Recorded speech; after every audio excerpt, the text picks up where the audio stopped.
Judy se armó gama a lo loco, o sea, no se fijó en algo estratégico. Porque Gama estuviese parado a nivel que estuviera un Leo o Eliazar acá en el grupo.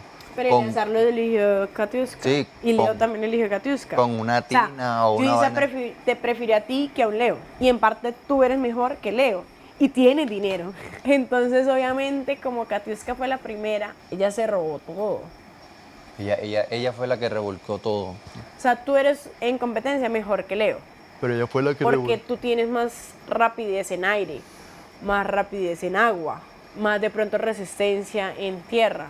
O sea, claro, Leo te gana en fuerza y Leo es muy bueno también en definición y en todo. Pero me imagino a Yudisa poniendo Leo y Camilo.